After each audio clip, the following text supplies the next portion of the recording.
আচ্ছা, শোনা যাচ্ছে ঠিকঠাক? হ্যাঁ স্যার।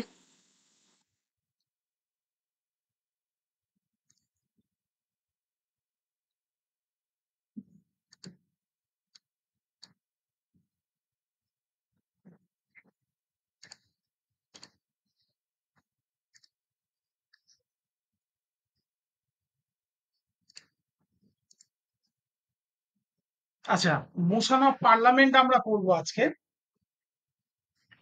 পার্লামেন্টে বিভিন্ন কাজকর্ম করা হয়, তোমরা সেগুলো দেখেছো। পার্লামেন্টে বিভিন্ন ডিভাইস সম্পর্কে তোমরা জেনেছো।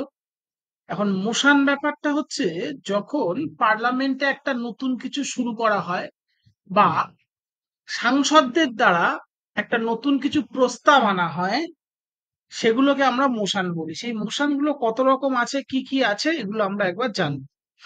আচ্ছা, কি বলা হচ্ছে দেখো, মোশন মানে কি বলা হচ্ছে? A motion is a procedural parliamentary device. Motion হচ্ছে একটা parliamentary procedural device. Procedural device মানে যেটা পার্লামেন্টের প্রসিডিওর চালাতে গেলে কাজে লাগে। By which the function of the house, যেটার দ্বারা হাউসের যে ফাংশন বা কাজকর্ম are sought to be achieved, যেটার দ্বারা হাউসের কাজকর্মগুলোকে বলা হয়, যে হাউস বলে যে এই জায়গাটা, এই কাজটা আমরা করতে চাই, এই জিনিসটা আমরা এখন করতে চাই। কে বলবে? হাউস বলবে। হাউস চাইবে, শর্ট মানে চাওয়া। আচ্ছা, সাপোজ এটা পার্লামেন্ট চলছে, মনে করো ক্লাস না হয়ে। এখন তোমরা চাইলে যে স্যার, আমরা অন্য কিছু পড়তে চাই, মানে এটা না পড়ে, কনস্টিটিউশন না পড়ে অন্য কিছু পড়তে চাই। ঠিক আছে, বা আমি ক্লাসটা শুরু করলাম এবং এজেন্ডা এখনো শুরু করলাম না, অর্থাৎ পার্লামেন্ট শুরু হলো এবং এখনো ঠিক নেই কি পড়ানো হবে। তোমরা ঠিক করলে একটা মোশনের মাধ্যমে তোমরা চাইছো যে এই জিনিসটা করানো হোক। This is called motion. ঠিক আছে, আরো একবার পড়ি। A motion is a procedural parliamentary device by which the function of the house are sought to be achieved. এই হাউস সেটা চাইবে যে কি ফাংশন আমরা এখন করতে চাইছি। ইট সেটস দ্য হাউস, এটা আইটিএস হবে। It sets the house its motion, এটা কি করে? এই হাউসের মোশনটাকে সেট করে দেয়। It suggest a course of action before the house, এবং সাজেস্ট করে হাউসের কাছে যে এটা করা উচিত। বোঝা গেল? এই মোশনের মাধ্যমে হাউস এটা সাজেস্ট করে, বা এই মোশন হাউসকে সাজেস্ট করে, বা মোশনের মাধ্যমে হাউস সাজেস্ট করছে বা সদস্যরা সাজেস্ট করছে যে এই জিনিসটা এখন করা উচিত। সাপোজ এখন আমাদের ভারতবর্ষের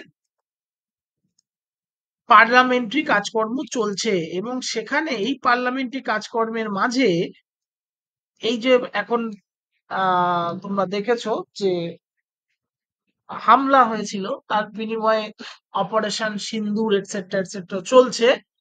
এখন দেখা গেল পার্লামেন্ট যখন ওপেন হচ্ছে, একটা মোশন নিয়ে আসা হলো, যে মোশনে বলা হচ্ছে যে আমাদের এই মুহূর্তে ভারতবর্ষের প্রতিরক্ষা দপ্তরে কি কি ঘাটতি আছে সেটা নিয়ে আলোচনা করা উচিত। হাউস সেটা বলতে চাইছে, হাউস সেই আলোচনা করতে চাইছে। সেটাই বলছে, it suggest a course of action before the house. এটা হাউসের কাছে একটা কোর্স অফ অ্যাকশন সাজেস্ট করে যে কি করব কি করব না। নেক্সট বুলেটিনে কি বলছে? A group of orders is needed to facilitate discussion and decision making involved in the parliamentary process. Parliamentary প্রসেসে ডিসকাস করতে গেলে এবং তার ডিসিশন করতে গেলে অনেক কিছু অর্ডারস দরকার হয়, অনেক কিছু এলিমেন্টস এর দরকার হয়, যেগুলোর মাধ্যমে শেষমেশ আমরা পার্লামেন্টারি প্রসেসটা কমপ্লিট করতে পারি। অ্যাকচুয়ালি ভাষাটা দেখে তোমাদের অনেক কঠিন হতে পারে, পূর্ণ হতে পারে যে স্যার কি কঠিন ভাষায় লেখা আছে। হ্যাঁ, এগুলো এইভাবেই কঠিন ভাষাতেই কনস্টিটিউশনে লেখা আছে, কিন্তু ব্যাপারগুলো খুব ইজি। ঠিক আছে, বলতে চাইছে যে পার্লামেন্টারি প্রসেসে কি করা হয়, যে একটা পার্লামেন্টারি প্রসেস ঠিক করা মানে একটা ডিসিশন নেওয়া হয়, একটা ডিসকাস করা হয়। তোমরা তো জানো ডিসিশন ডিসকাস ব্যাপারটা তোমরা জানো।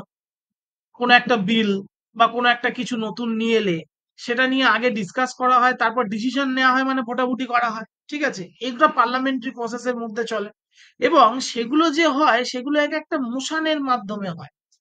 একটা বিল চলে এলো, সেটা নিয়ে আলোচনা করা হবে, যে এই বিলটা নিয়ে আলোচনা যে করা হবে তার জন্য একটা মোশন আনা হয়। সেই মোশনটা পাশ হলো। আচ্ছা, এই মোশন পাশ হলো যে ওয়াকআপ বিল। সরকার পক্ষের লোকজন বললো যে ওয়াকআপ বিল নিয়ে আলোচনা করার সময় এসছে, ওয়াকআপ বিল নিয়ে আলোচনা হোক, বিলটাও আমাদের কাছে আছে। তাহলে সেই মোশন যখন পাস হবে, সেই মোশনের নিয়ে সেই ওয়াকআপ বিল নিয়ে ডিসকাশন হবে। ডিসকাশন হয়ে যাওয়ার পরে ওয়াকআপ বিল যখন আবার ভোটাভুটির জন্য যাবে, সেটার জন্য একটা মোশন পাস হবে, যে সকলে একটা মোশন পাস করাতে হবে যে ডিসকাশন ইজ এনাফ, চলো এবার আমরা ভোটাভুটিতে যাই। বোঝা গেল? নতুবা কে ঠিক করবে? অবশ্যই লিডার ঠিক করবে। লিডার মানে চেয়ারপারসন ঠিক করবে হাউসে কখন ভোটাভুটি হবে। কিন্তু চেয়ারপারসন তো নিজের মতো করে হাউসটাকে যা বলবে তাই কন্ট্রোল করতে পারে না, তার জন্য এই মোশন গুলো দরকার হয়। এই মোশনের মাধ্যমে তিনি ঠিক করবেন যে এবারে অনেক আলোচনা হয়েছে, চলো এবার ভোটাভুটি করে দেখা যাক এই বিল আমরা চাইছি কি চাইছি। ঠিক আছে? এই যে গ্রুপ অফ অর্ডার্স দরকার হয় একটা পার্লামেন্টারি সিস্টেমের মধ্যে, কোনো একটা বিলকে তা ফেসিলিটেট করার জন্য, কোনো একটা প্রসেসকে ফেসিলিটেট করার জন্য, তার ডিসিশন নেওয়ার জন্য বা সেটাকে ডিসকাস করার জন্য, ঠিক আছে? এই সব জিনিসগুলোকেই আমরা এক এক ধরনের মোশন বলে থাকি। এছাড়াও বলতে পারি, এই লাইনটা লক্ষ্মীকান্তেও পাবে, এটা এফ হবে, refers. A motion refers to a formal proposal. একটা মোশন হচ্ছে একটা formal proposal asking the house to take some action. এটা সব থেকে ইজি করে লেখা আছে লক্ষ্মীকান্ত বা সব বইতে। মোশনের সংজ্ঞা বলতে এই জিনিসটা তোমরা পাবে।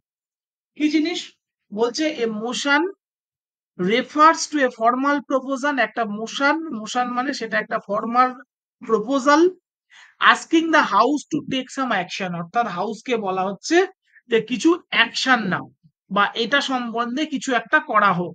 বোঝা গেল? সেটাকেই আমরা মোশন বলছি। বোঝা গেল? যেমন প্রেসিডেন্টকে রিমুভাল করতে চাইছি, সাপোজ হাইপোথেটিক্যালি বলছি আমরা যে প্রেসিডেন্টকে রিমুভাল করবো, প্রেসিডেন্টকে ইমপিচ করবো তার পদ থেকে। প্রেসিডেন্টের তো ইমপিচ হয়, রিমুভাল হয় না। তো তখন আমরা কি করব?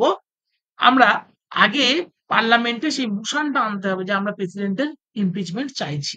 বোঝা গেল? সেই মোশনটা পাস করলে তবেই তার ইমপিচমেন্ট প্রসিডিওর শুরু হবে। তাহলে একটা ফর্মাল প্রপোজাল যেটা হাউসকে বলা হবে যে এটা করা হোক, যে আমরা চাইছি এটাই হোক। আচ্ছা, এবার তারপর সেটা ডিসিশন হবে, ডিসকাশন হবে, সেটা পরে ব্যাপার। তাহলে আমি এটা এই যে স্লাইডটা এটা দিয়ে যেটা তোমাদের বলতে চাইছি যে মোশন ব্যাপারটা কি, সেটা মোটামুটি কি আমরা বুঝলাম, যে আরো ডিটেলসে করবো যে মোশনটা কি জিনিস, কাকে আমরা মোশন বলছি। রিপ্লাই করবে প্রত্যেকে। হ্যাঁ স্যার। আচ্ছা, নেক্সট, সেন্সর মোশন। মোশনের একটা ভাগ, সেটাকে আমরা বলছি সেন্সর মোশন।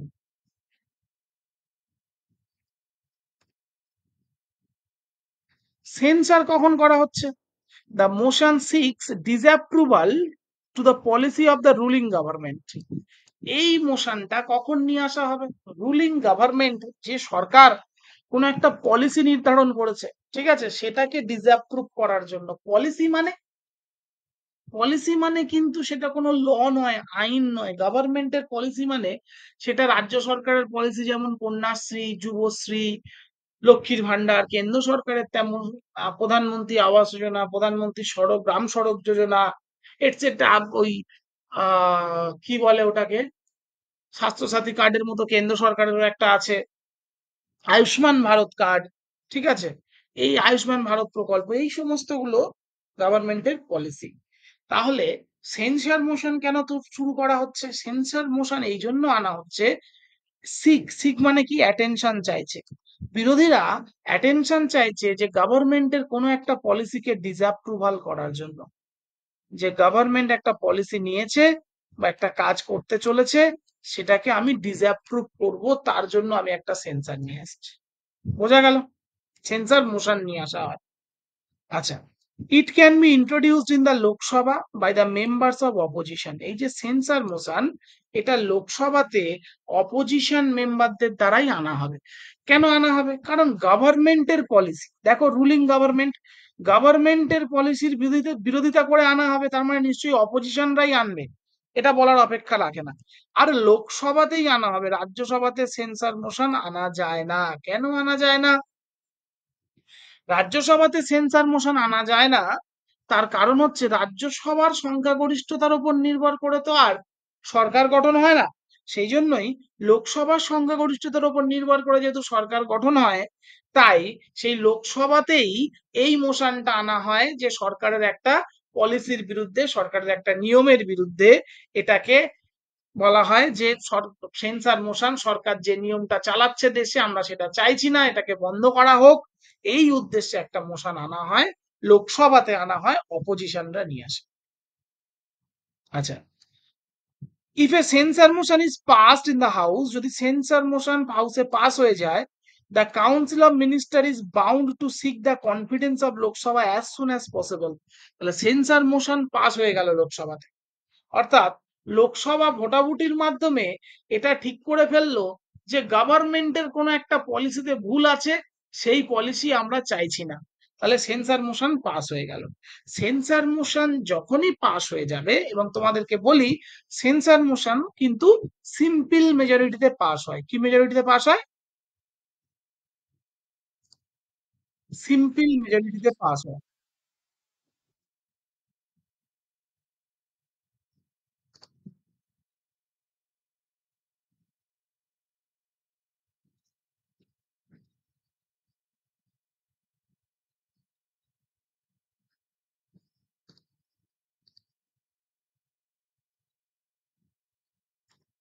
দুটো আই পড়ে গেছে।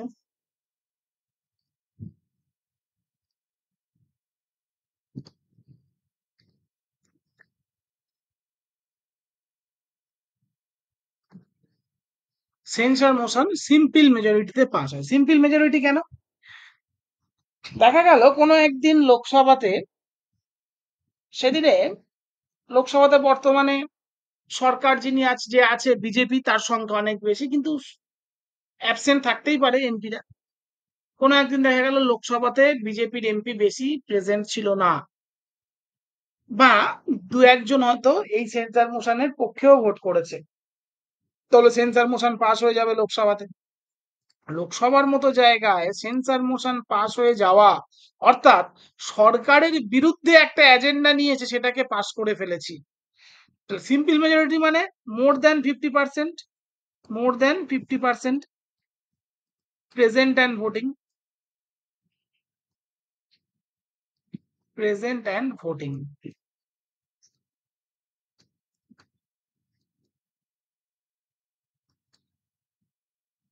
তাহলে more than 50% present and voting, এইভাবে দেখা গেল মানে যারা প্রেজেন্ট আছে এবং যারা ভোট করছে তাদের 50%, মানে সেদিন হতে পারে দেখা গেল টোটাল 200 জন প্রেজেন্ট আছে, সেই 200 জনের মধ্যে দেখা গেল বিজেপির প্রেজেন্ট আছে 75, কংগ্রেসের আছে 125, বা অন্যান্য দল মিলে 125, তাহলে তো সেন্সার মোশন পাস হয়ে যাবে। এবার এই সেন্সার মোশন পাস হয়ে গেছে মানে এইটুকু আমি আপাত দৃষ্টিতে জানলাম যে হাউসে যারা ছিল তাদের মধ্যে বেশিরভাগ মানুষ সরকারকে চাইছে না বা সরকারের বিরুদ্ধে ভোট করেছে। তাহলে হাউসে সরকারের মেজরিটি নেই, এটা ধরে নেওয়া হয়। এটা ধরে নেওয়া হয় বলেই যেই না সেন্সার মোশন পাস হয়ে গেল, সাথে সাথেই অ্যাজ সুন অ্যাজ পসিবল সরকারকে কনফিডেন্স সিক করতে হয়, অর্থাৎ কনফিডেন্স মোশনের মাধ্যমে সরকারকে দেখাতে হয় যে হ্যাঁ, আমার সংখ্যাগরিষ্ঠতা আছে। ওই দিন যে কোনো কারণেই হোক আমার এমপিরা কম উপস্থিত ছিল, বা যে কোনো কারণেই হোক কেবলমাত্র ওই পলিসিটার ক্ষেত্রেই আমার বেশিরভাগ এমপি আমার এই নীতিটাকে মানেনি, তাই আমার বেশিরভাগ এমপি আমার বা আমার কেন্দ্র সরকারের বিরুদ্ধে ভোট করেছে। কিন্তু এমনটা নয় যে আমার সরকারকে আর আমার বেশিরভাগ এমপি চাইছে না, এমনটা নয়। সেটা দেখানোর জন্য কিছুদিনের মধ্যেই কনফিডেন্স ভোট বা আস্থা ভোটের মাধ্যমে সরকারের যে মেজরিটি আছে সেটা কিন্তু প্রমাণ করতে হয়। বোঝাতে পারলাম ব্যাপারটা, সেন্সার মোশন ব্যাপারটা? আরো একবার বলি, সেন্সার মোশন কি, যে এটা গভর্নমেন্ট বা রুলিং পার্টির যে সরকার চলছে তাদের কোনো একটা পলিসিকে ডিসঅ্যাপ্রুভ করার জন্য এই সেন্সার মোশন নিয়ে আসা হয়। এই সেন্সার মোশন গভর্নমেন্ট বা রুলিং পার্টির কোনো একটা পলিসি ডিসঅ্যাপ্রুভ করতে গেলে সেটা নিশ্চয়ই অপোজিশনরা নিয়ে আসবে, তাই অপোজিশনদের দ্বারা আনা হয় এবং লোকসভাতে আনা হয়, রাজ্যসভাতে সেন্সার মোশন কাজ করে না, কারণ লোকসভার সংখ্যাগরিষ্ঠতার উপর নির্ভর করে যেহেতু সরকার গঠন হয় তাই, এবং সরকারের বিরোধিতা করে বা সরকারের পলিসির বিরোধিতা করে এই মোশন আনা হয় বা এই সেন্সার মোশন আনা হয়, সেই জন্যই এটা লোকসভাতেই কেবলমাত্র আনতে হয়। এবং এই সেন্সার মোশন যদি কোনো রকম ভাবে অপোজিশনরা পাস করিয়ে নিতে পারে, কারণ এটা সিম্পল মেজরিটিতে পাস হয়, তাহলে এটা ধরে নেওয়া হয় যে লোকসভাতে সরকার পক্ষের সংখ্যাগরিষ্ঠতা নেই, তাই যত শীঘ্র সম্ভব সরকারকে কিন্তু বা সরকার পক্ষকে লোকসভাতে কনফিডেন্স ভোট বা কনফিডেন্সের মাধ্যমে বা আস্থা ভোটের মাধ্যমে তার সরকারের প্রতি যে সকলের আস্থা আছে এবং বা এটা বলতে পারো তার সরকারের যে মেজরিটি আছে এটা কিন্তু তাকে প্রমাণ করতে হয়। ক্লিয়ার? বোঝাতে পারলাম সেন্সার মোশন ব্যাপারটা? বুঝলে? একটু রিপ্লাই করবে প্রত্যেকে। হ্যাঁ স্যার। স্যার, আস্থা ভোট জিনিসটা কি? হ্যাঁ, আস্থা ভোট জিনিসটা হচ্ছে যখন সরকার গঠন করতে হয়, তোমরা জানো সরকার গঠন করতে গেলে যত আসনে ভোট হয়, লোকসভার ভোট যতগুলো আসনের হয়, যেমন লোকসভা ভোট হয়েছিল কতগুলো আসন নিয়ে মোট সারা ভারতবর্ষে 545টা। তাহলে গভর্নমেন্ট ক্রিয়েট করতে গেলে মিনিমাম কোনো একটা রাজনৈতিক দলকে বা কোনো একটা রাজনৈতিক জোটকে, দল বা জোট, তাদেরকে এই 545-এর থেকে 545-এর 50%-এর বেশি আসন পেতে হয়। মোর দেন 50% 545-এর আছে এটা জানাতে হয়। এই জিনিসটা কি, 545-এর মোর দেন 50% হলে কত হবে বলো যুথিকা, হিসেব করে? স্যার, 500 রড, বলো। 250 আর আড়াইশো, আড়াইশো হচ্ছে 500 রড। 270 স্যার, 270। 270। 270 হলে 540, 270 হ্যাঁ। এর ডবল হচ্ছে 540, তাহলে 45, আরো হ্যাঁ, 5টা আছে মানে 272, 530। 273টা, 273। 273টা স্যার। একদম 273 যদি হয় তাহলে এই সংখ্যাটাকে আমরা বলতে পারি মোর দেন 50%। এই মোর দেন 50%, 273টা আসন আমার লাগবে সরকার গঠন করার জন্য। যেমন 2014 সালে বিজেপি একক সংখ্যায় এই আসনটা পেয়েছিল, 2019 সালেও একক সংখ্যায় পেয়েছি, একক মানে একক ক্ষমতায় আসনটা ক্রস করে এই নাম্বারটা ক্রস করেছিল। এবং 2024 সালে গিয়ে আমরা দেখলাম বিজেপি কিন্তু 273 ক্রস করতে পারেনি, 240-এ গিয়ে আটকে গেছে। তাহলে স্যার বিজেপি সরকার করলো কি করে? তখন জোট অর্থাৎ বিজেপিকে সমর্থন করার জন্য চন্দ্রবাবু নাইডু, অন্ধ্রপ্রদেশের রাজনৈতিক নেতা, তার দলের যে এমপিরা আছে তিনি সমর্থন জানিয়েছেন, এবং বিহারের যিনি সরকার চালাচ্ছেন নীতিশ কুমার তিনি সমর্থন জানিয়েছেন। তাহলে এরা যে এইভাবে সমর্থন জানালো অর্থাৎ জোট সরকারের মাধ্যমে কিন্তু 273 ক্লিয়ার হয়ে গেল। এই যে 273 এই ফিগারটাকে আমরা ম্যাজিক ফিগার বলি, তোমরা অনেকেই জানো বা তুমিও জ্যোতিকাও জানতো, হয়তো ভুলে গেছে। কেন ম্যাজিক ফিগার বলা হয়? কারণ যে সংখ্যাটা পেলে সরকার গঠন করা যায়। বোঝা গেল? এবং এই যে ম্যাজিক ফিগার, এই ম্যাজিক ফিগারটা কমতে পারে বাড়তে পারে কিসের উপর নির্ভর করে? যদি মোট আসন কমে তাহলে ম্যাজিক ফিগারের যদি 550 আসনে ভোট হয় তাহলে ম্যাজিক ফিগারটা বেড়ে যাবে, বেড়ে গিয়ে 576টা হয়ে যাবে, 276 হয়ে যাবে। এই ম্যাজিক ফিগার বাড়তে পারে, ম্যাজিক ফিগার কমতে পারে, ঠিক আছে, মোট আসনের উপর নির্ভর করে। কিন্তু ম্যাজিক ফিগার ব্যাপারটা কি, যতগুলো আসনে ভোট হলো তার থেকে তার 50%-এর বেশি আসনকে আমরা বলবো ম্যাজিক ফিগার, ঠিক আছে, যেটা পেলে সরকার গঠন করা যায়। কনফিডেন্স ভোট মানে আস্থা ভোট মানে এটাই যে সরকারকে এই 5 বছরের টেনিওরের বিভিন্ন সময় হতে পারে সরকারের তার পক্ষ থেকে লোকজন ছেড়ে চলে গেল, দেখা গেল কিছুদিন পরে চন্দ্রবাবু নাইডু এবং বা ওই আমাদের নীতিশ কুমার তিনি বিজেপির পক্ষ ছেড়ে চলে গেলেন, তাহলে বিজেপির কাছে তো 273টা ম্যাজিক ফিগার থাকলো না, সংখ্যাগরিষ্ঠতা থাকলো না, তাহলে তার সরকার চালানোর মতো ক্ষমতা নেই। এরকম সময় কি হবে, তার সরকার চালানোর ক্ষমতা আছে কি নেই এটা প্রমাণ করার জন্য কিন্তু একটা কনফিডেন্স ভোট হবে। সেই কনফিডেন্স ভোটে তাকে দেখাতে হবে তার কাছে 273টা আসন আছে বা ম্যাজিক ফিগার তার কাছে আছে। এই কনফিডেন্স ভোটে যদি সে নিজেকে নিজের 273টা আসন প্রমাণ করে দিতে পারে, তাহলেই কিন্তু সে আবার সরকারে থাকবে, নতুবা ওখানেই সরকার ভেঙে গিয়ে আবার নতুন করে ভোট হবে। কে সরকার ভাঙতে পারে? প্রেসিডেন্ট। প্রেসিডেন্ট পড়ানোর সময় বলেছিলাম প্রেসিডেন্ট কি করতে পারে, লোকসভাকে যে কোনো সময় ভেঙে ফেলতে পারে যদি সরকার তার সংখ্যাগরিষ্ঠতা হারিয়ে ফেলে। মনে পড়ছে? মনে পড়ছে যুথিকা? শোনা যাচ্ছে না? হ্যাঁ স্যার। হ্যাঁ স্যার। হ্যাঁ। তো সরকার যদি তাহলে সরকার সংখ্যাগরিষ্ঠতা হারাচ্ছে কি হারাচ্ছে না, এটা তার একটা প্রমাণ। যেহেতু সেন্সার মোশন সরকারের বিপক্ষে পাশ করানো হচ্ছে, তাই সরকারের বিপক্ষে একটা মোশন পাস হয়ে যাচ্ছে হাউস থেকে, অর্থাৎ সেখানে প্রমাণিত যে সরকারের সেখানে সংখ্যাগরিষ্ঠতা নেই। তাই সরকারকে আবার ফের তার সংখ্যাগরিষ্ঠতা বা তার এই ম্যাজিক ফিগারের প্রমাণ দিতে হচ্ছে। ঠিক আছে? আচ্ছা, এরপর এরপর মোশন অফ থ্যাঙ্কস। এটা খুব ইম্পর্টেন্ট, মোশন অফ থ্যাঙ্কস।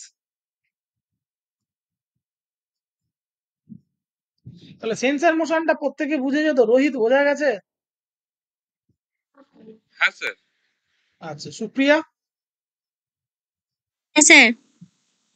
আচ্ছা, তো motion of thanks, motion of thanks কি জিনিস?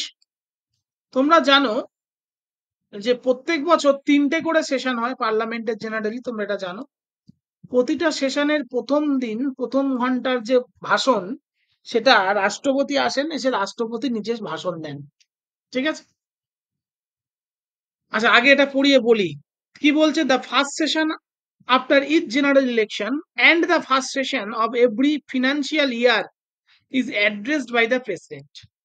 প্রত্যেকটা জেনারেল ইলেকশন হয়ে যাবে, অর্থাৎ প্রতি 5 বছর অন্তর অন্তর যখন ভোট হচ্ছে, জেনারেল ইলেকশন হচ্ছে, তারপর সরকার গঠন করা হচ্ছে। সেই সরকার গঠনের এই গল্পগুলো আগে তোমাদের বলেছিলাম মূলত স্পিকার পড়ানোর সময়। সেই সরকার গঠন হয়ে যাওয়ার পরে সরকারের যে প্রথম বা সেই সরকার গঠন হয়ে যাওয়ার পরে অর্থাৎ প্রধানমন্ত্রী এবং অন্যান্য মন্ত্রীদের শপথ গ্রহণের পরে প্রথম যে অধিবেশনটা হয়, লোকসভা এবং রাজ্যসভার যাই বলো, দুটো অধিবেশনেই, বিশেষ করে লোকসভার প্রথম অধিবেশন তো লোকসভারই বলা যায়, কারণ লোকসভা ভেঙে গিয়ে আবার নতুন করে তৈরি হলো তাই। তো এই প্রথম অধিবেশনে প্রেসিডেন্ট নিজে আসেন। কোথায় আসেন? লোকসভাতে। এসে স্পিকারের চেয়ারে বসে বক্তব্য রাখেন, সরকারের উদ্দেশ্যে জানান যে আগামী 5 বছরের সরকারের মূল লক্ষ্য কি কি হওয়া উচিত। ঠিক আছে? এখন কেন রাজ্যসভা বললাম, কারণ প্রেসিডেন্ট যখন বক্তব্য রাখতে এসছেন, তখন রাজ্যসভার সদস্যরাও কিন্তু সেখানে গিয়ে প্রেসিডেন্টের বক্তব্য শোনেন। তখন রাজ্যসভায় আলাদা করে হাউস চলে না, প্রেসিডেন্টের অনারে প্রেসিডেন্ট বক্তব্য রাখছেন, সুতরাং সেটা তো সকলে মিলে শুনতে হবে কি বলতে চাইছে। এবার প্রেসিডেন্ট যখন ওই বক্তব্য রেখে, যদি প্রথম লোকসভার প্রথম অধিবেশন হয়, মানে 5 বছর অন্তর যে প্রথম ফার্স্ট ভোটের পরে অধিবেশন হয় সেটার কথা বলছি, সেক্ষেত্রে রাজ্যসভা লোকসভা সবাই একসাথে শুনলো, তারপর প্রেসিডেন্ট চলে গেলেন, রাজ্যসভার লোক সেই কক্ষ ছেড়ে তাদের কক্ষে চলে গেলেন, এবং লোকসভার ওই যে চেয়ারে বসে প্রেসিডেন্ট বক্তব্য রাখলেন, ওই চেয়ারে তখন কে বসে? উত্তর দাও তোমরা।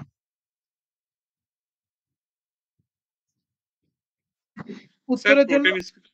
হ্যাঁ, ভেরি গুড, তখন ওই চেয়ারে বসেন প্রোটেম স্পিকার, কারণ তখনও স্পিকার নির্বাচন হয়নি। Very good.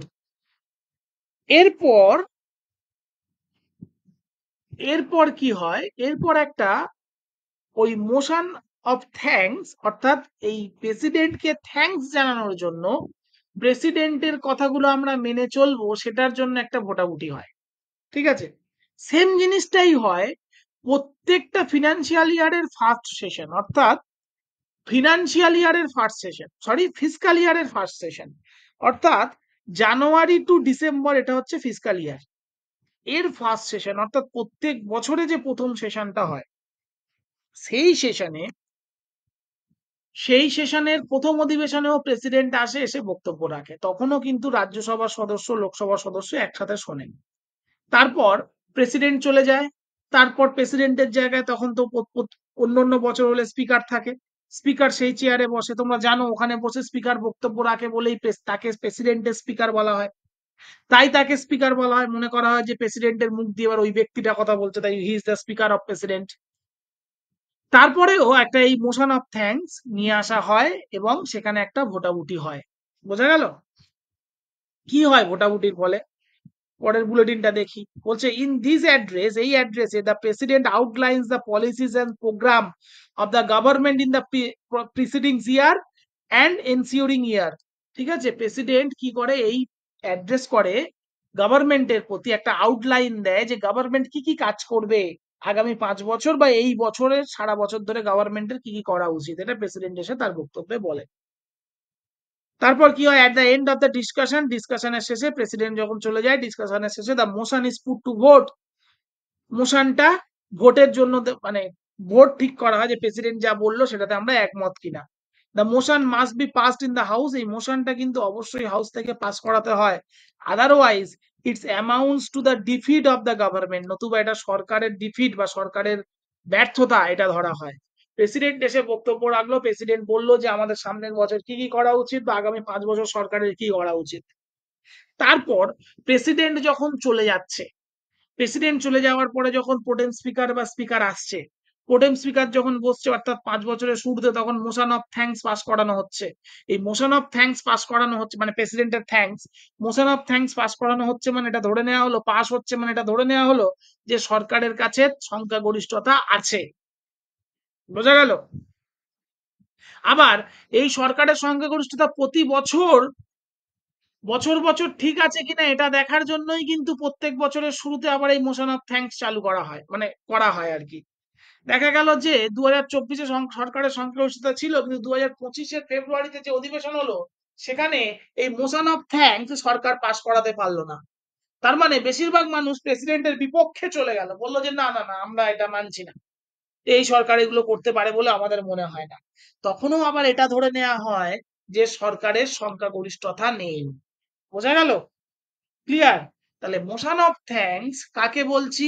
প্রেসিডেন্ট, অ্যাকচুয়ালি মোশনটা কি? মোশনটা হচ্ছে প্রেসিডেন্ট আসবে, বক্তব্য রাখবে এবং প্রেসিডেন্টের বক্তব্যের সপক্ষে আমরা ডিসকাশন করব এবং সেটা নিয়ে ভোটাভুটি হবে। বোঝা গেল? কাজটা কি করে মোশন অফ থ্যাঙ্কস এর কাজ কি? তাহলে সেটা করে লাভটা কি হয় আমাদের? প্রেসিডেন্টকে এমনি ধন্যবাদ জানালেই হয়ে যায়। এটা করে লাভ হয় এটাই যে প্রত্যেক 5 বছরের পরে নতুন ভোটাভুটির পরে দেখা হয় যে সরকার চালাচ্ছে তার কাছে সংখ্যাগরিষ্ঠতা আছে কিনা, এই ভোটাভুটির মাধ্যমে সেই প্রমাণ পাওয়া গেল। আর প্রমাণ পাওয়া গেল প্রত্যেক বছরের শুরুতে সরকার যে চলছে তার কাছে এখন সংখ্যাগরিষ্ঠতা আছে কিনা, এই প্রমাণটা পাওয়া যায় অ্যাকচুয়ালি এই মোশন অফ থ্যাঙ্কস এই প্রক্রিয়ার মাধ্যমে। কি বোঝা গেল রোহিত, সুতপা, জ্যোতিকা, যারা যারা আছো প্রত্যেকেই? হ্যাঁ স্যার। হ্যাঁ স্যার। আচ্ছা,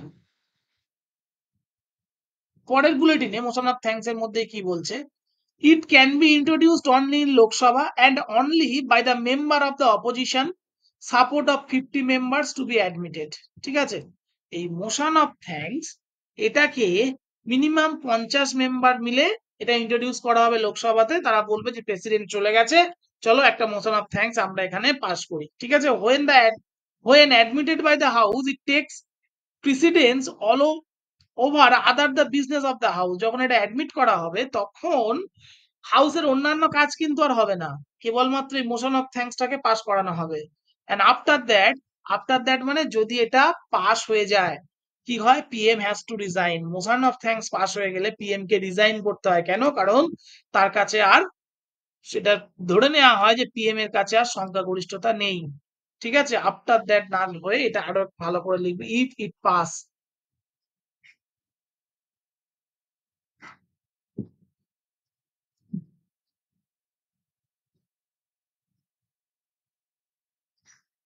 If the motion is passed, after that president has to resign.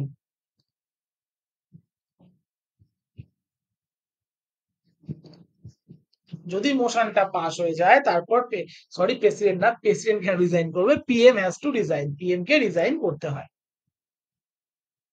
তাহলে মোশন অফ থ্যাঙ্কস কেন করা হয়, কি জন্য করা হয়, কি ব্যাপারটা কি বোঝা গেছে আশা করছি।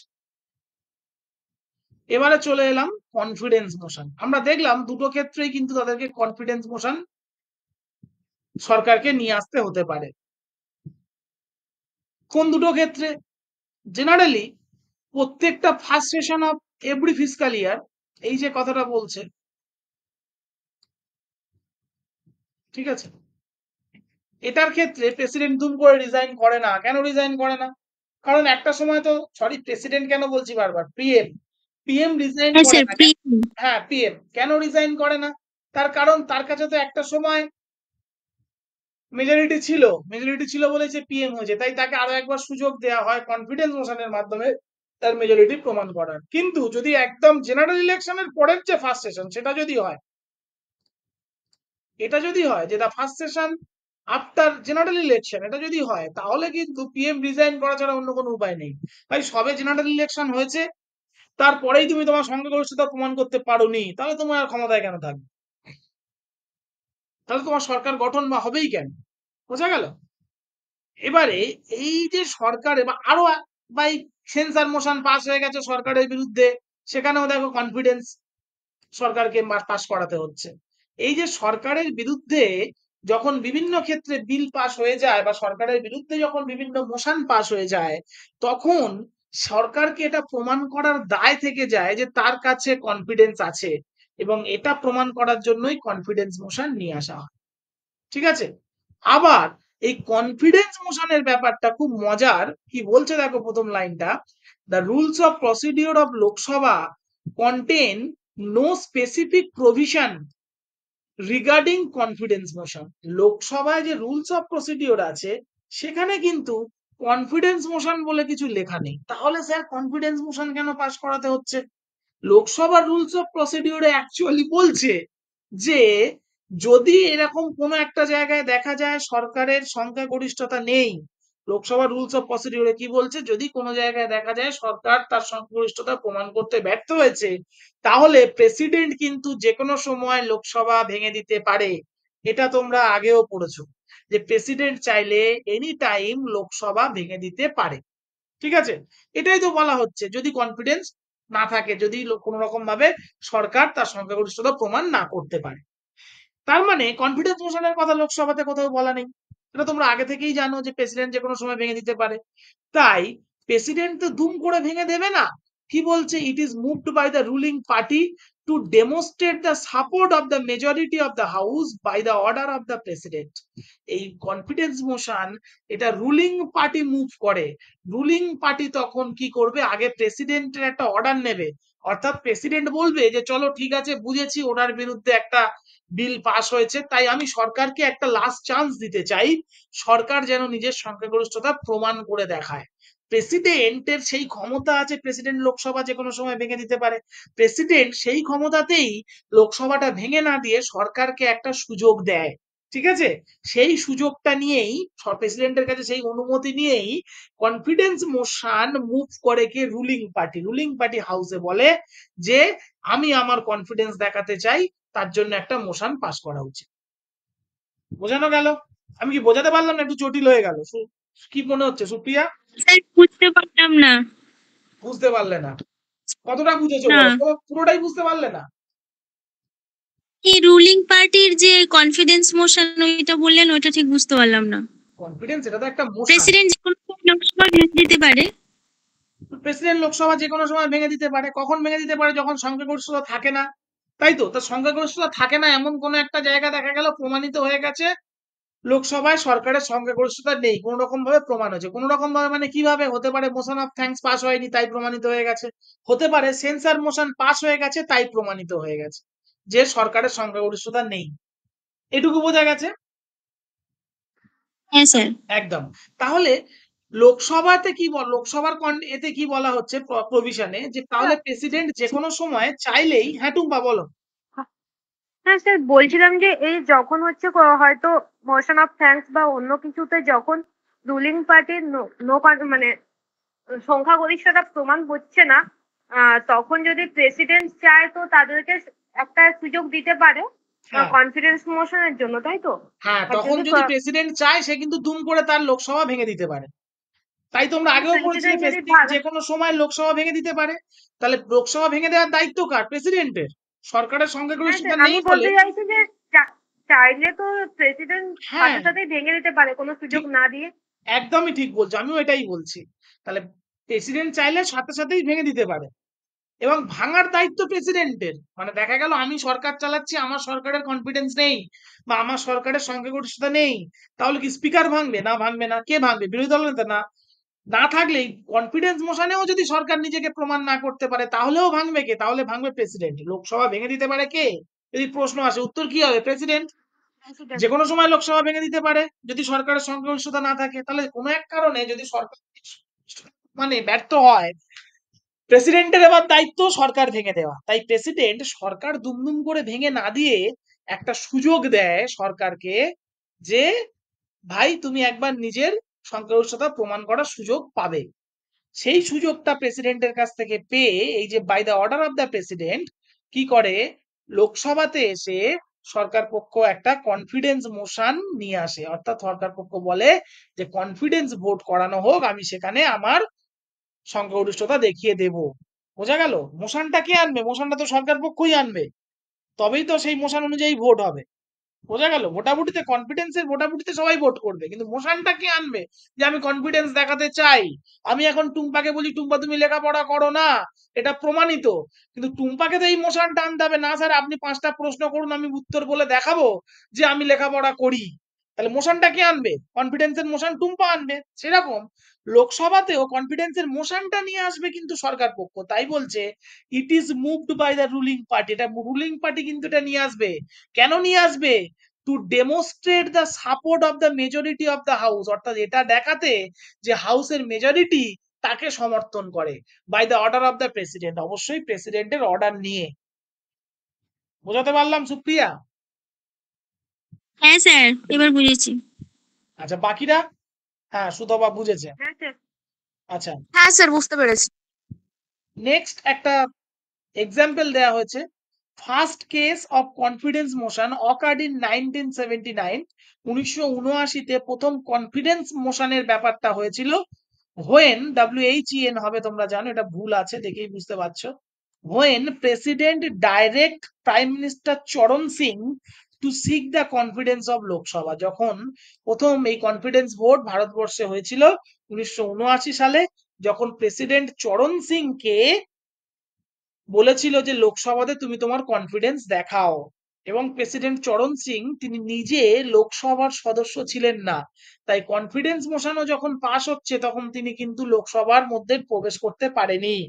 তাই বলা হয় যে চরণ সিং এর চরণ লোকসভাতে পড়েনি। একটা প্রশ্ন আসে পরীক্ষাতে, তোমরা জানো যে কোন ভারতবর্ষের কোন প্রাইম মিনিস্টার লোকসভাতে বা পার্লামেন্টে পা রাখতে পারেনি, তার আগেই তার প্রধানমন্ত্রিত্ব খারিজ হয়ে গেছে?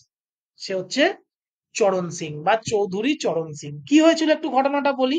এই 1977 সালে যেন প্রথম অকংগ্রেসি সরকার এসেছিল মোরারজি দেশাইয়ের নেতৃত্বে। মোরারজি দেশাই ছিল প্রাইম মিনিস্টার, এবং তারপর দেখা গেল এই অটল বিহারী বাজপেয়ী এবং RSS এরা সবাই সমর্থক ছিল। RSS কে তখন সাধারণ মানুষ ভালোভাবে নিত না, এবং RSS এর লোকজন অটল বিহারী বাজপেয়ীকে নিয়ে তখন বিদেশ মন্ত্রী ছিল। এই অটল বিহারী বাজপেয়ী সেই সময় RSS এর সভাতে যেত বলে অনেকের আপত্তি ছিল। বাকি যারা মিলিঝুলি সরকার ছিল, বাকি যারা সরকারের সদস্য, তারা বললো না RSS এর এত বারবারান্ত এই সরকারে, তাহলে আমরা থাকবো না, বলে তারা সরকার থেকে বেরিয়ে চলে গেল। মোরারজি দেশাই দেখলো যে আমি ভাই প্রাইম মিনিস্টার হয়ে আমার যেটুকু কাজ করার 78 এর যে 44th অ্যামেন্ডমেন্ট, ভাই প্রচুর অ্যামেন্ডমেন্ট করে আবার সংবিধানটাকে ঠিক করে দিয়েছি, সুতরাং আমারও আর দরকার নেই। মোরারজি দেশাই রিজাইন দিয়ে চলে গেল। সরকারকে বাঁচানোর জন্য তড়িঘড়ি মোরারজি দেশাইয়ের জায়গায় চৌধুরী চরণ সিং নামে এক ব্যক্তি, যিনি কিনা পার্লামেন্টের অংশ নয়, তিনি তখন সাউথ ইন্ডিয়ার একটা নেতা, তাকে কি করা হলো, তাকে তড়িঘড়ি প্রেসিডেন্ট প্রাইম মিনিস্টার হিসেবে শপথ বাক্য পাঠ করানো হলো। কিন্তু যেহেতু সরকার পক্ষ থেকে কেউ সরে গেছে, সরকারের সংখ্যাগরিষ্ঠতা নেই, তাই চরণ সিংকে প্রেসিডেন্ট বললো যে না, তোমার সরকার দুম করে আমি ভেঙে দেব না, তুমি একবার কনফিডেন্স মোশনে নিজেকে প্রমাণ করাও। তাই চরণ সিং কিন্তু তার দল কনফিডেন্স মোশনে নিজেকে প্রমাণ করাতে পারেনি, তাই চরণ সিংকে রিজিগনেশন দিয়ে চলে আসতে হয়েছিল, এবং সরকার ভেঙে গেছিল। প্রেসিডেন্ট তারপর সরকার ভেঙে লোকসভা ভেঙে দিয়েছে, নতুন করে আবার ভোট হয়েছে। তারপর আবার ৮০-৮১ সালে ইন্দিরা গান্ধী ফের ফিরে এসছে, তোমরা জানো সে ঘটনা। ঠিক আছে, তো যাই হোক, তো এই জন্যই আবার বলা হয় যে চরণ সিং কিন্তু পার্লামেন্টে পা রাখতে পারেনি এমন প্রধানমন্ত্রী। ঠিক আছে, বোঝা গেল? এটা হলো ভারতবর্ষের প্রথম কনফিডেন্স মোশনের উদাহরণ। তাহলে কনফিডেন্স মোশন কি জিনিস বুঝতে পেরেছি সকলেই? হ্যাঁ স্যার। ওকে, আচ্ছা, তাহলে এর পরের স্যার। যাচ্ছি সাবস্টেন্টিভ মোশন।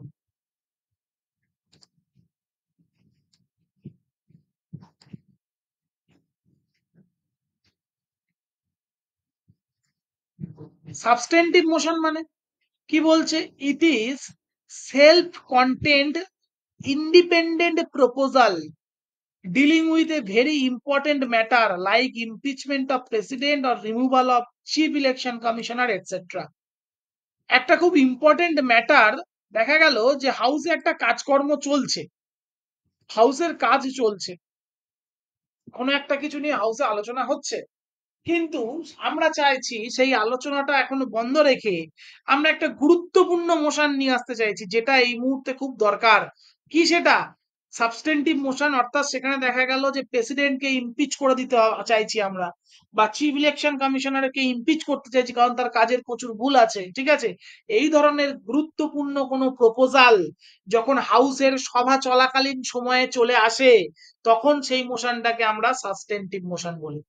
সেটাকে আমরা সাবস্টেন্টিভ মোশন বলবো কেন? হাউসের সভা চলছে, হাউস একটা নির্দিষ্ট কাজ করছে, সেই সময় একটা গুরুত্বপূর্ণ মোশন নিয়ে আসা হলো। ঠিক আছে, সেলফ কন্টেন্ট ইন্ডিপেন্ডেন্ট প্রপোজাল। ঠিক আছে, এটা একটা ইন্ডিপেন্ডেন্ট, কোনো একটা এমপি, কোনো একটা সদস্য, সে এরকম একটা মোশন নিয়ে এলো, বলল যে ভাই আমাদের এখন এটা নিয়ে আলোচনা করা উচিত যে এই প্রেসিডেন্ট বা এই চিফ ইলেকশন কমিশনার বা ক্যাগ বা ভাইস প্রেসিডেন্ট যেই হোক, তাকে তার পদ থেকে সরিয়ে দেওয়া উচিত, এর জন্য এই অসুবিধা হচ্ছে এটসেট্রা এটসেট্রা। ঠিক আছে, সেই মোশনটাকে আমরা বলবো সাবস্টেন্টিভ মোশন।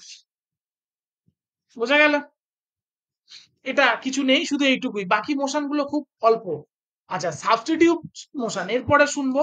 সাবস্টেন্টিভ বোঝা গেছে আগেরটা, এটা বোঝা গেল? হ্যাঁ স্যার। আচ্ছা, এরপর দেখো সাবস্টিটিউট মোশন। সাবস্টিটিউট মানে বুঝতে পারছো, পরিবর্তন। মানে সাবস্টিটিউট আমরা কখন দেখি? ওই ইম্প্যাক্ট প্লেয়ার দেখছি আইপিএল এ, একজনের পরিবর্তে অন্যজন নামছে, মানে একটা মোশনের পরিবর্তে একটা মোশন চলছে, সেটার জায়গায় অন্য মোশন চলে এলো আর কি। কি সেটা? It is a motion that is, টিটা এক্সট্রা আছে, that is moved in substitution of an original motion. তাহলে এটা একটা মোশন যেটা নিয়ে আসা হচ্ছে অরিজিনাল মোশনকে সাবস্টিটিউট করার জন্য।